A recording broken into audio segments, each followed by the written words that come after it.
Arribem a una de les millors, a un dels festivals de música que sempre espero amb més ganes.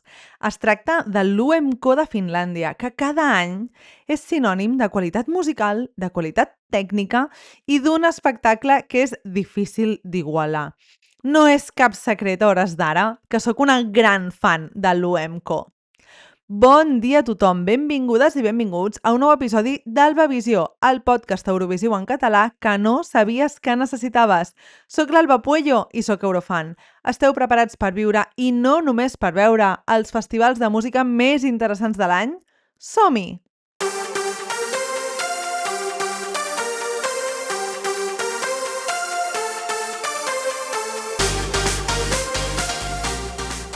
L'UMCO sempre ens proporciona un espectacle tècnic i musical molt especial i amb moltíssima personalitat.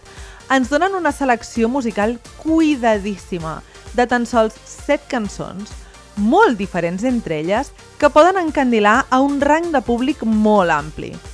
D'aquestes 7 cançons que presenten durant 7 dies, una cada dia, per posar a prova la nostra paciència, enguany me'n vaig guardar 6 a la llista de reproducció, 6 de 7. I havent vist el festival, va resultar que la setena, que no m'havia guardat, va ser una de les més ben traslladades a l'escenari. Com que tan sols n'hi ha 7, ja podeu comptar que us parlaré de totes les cançons, com de costum per ordre de classificació creixent.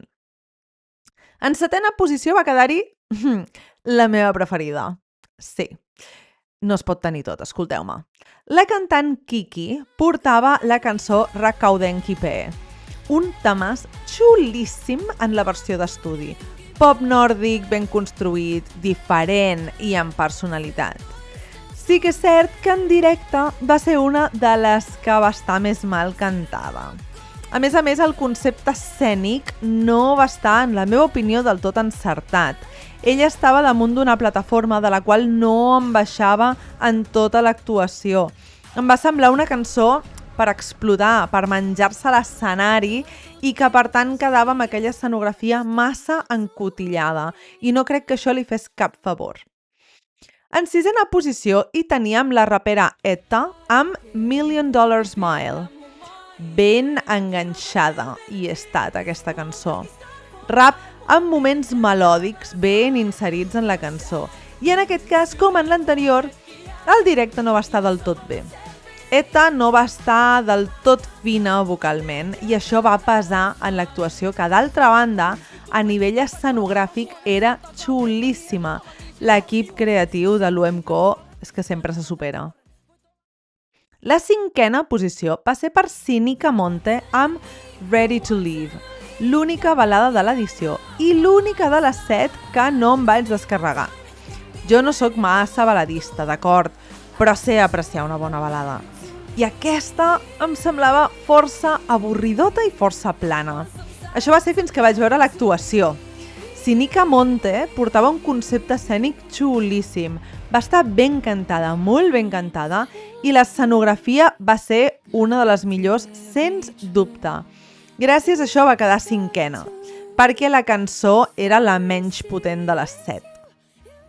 En quart lloc va quedar-hi Chachi amb la cançó Cherry Cake, un altre temàs que he escoltat moltíssim. La veritat és que aquesta era una cançó simpàtica, trapella i molt enganxadissa. Chachi va cantar molt bé i va ballar gairebé millor. De fet, ella és ballarina i es va notar perquè el show que ens va donar va ser molt i molt xulo. Una posada en escena molt espectacular. La cançó parla de l'amor tòxic i de com ell vol que ella s'estigui a la cuina per ell. Però ella no en sap pas de cuinar. Ni pensa ser qui li fornegi un pastís de cireres, un cherry cake. I per tant, l'escenografia era un forn sobre el qual ella ballava i cantava. Meravellós. La tercera posició va ser una proposta simpatiquíssima i ben finlandesa. La banda Comiat portaven el seu Lululai, una cançó per gent gran que recorda a una festa popular d'estiu finlandesa. Va ser tan agradable de veure i va estar tan ben cantada que es va guanyar aquesta tercera plaça. Una proposta molt popular i amb moltíssima identitat. Durant l'actuació, que simulava un envelat de festa major finlandesa, van donar al públic mocadors blancs per fer-los onejar tots junts en moments puntuals. Quedava superbonic i superfestiu.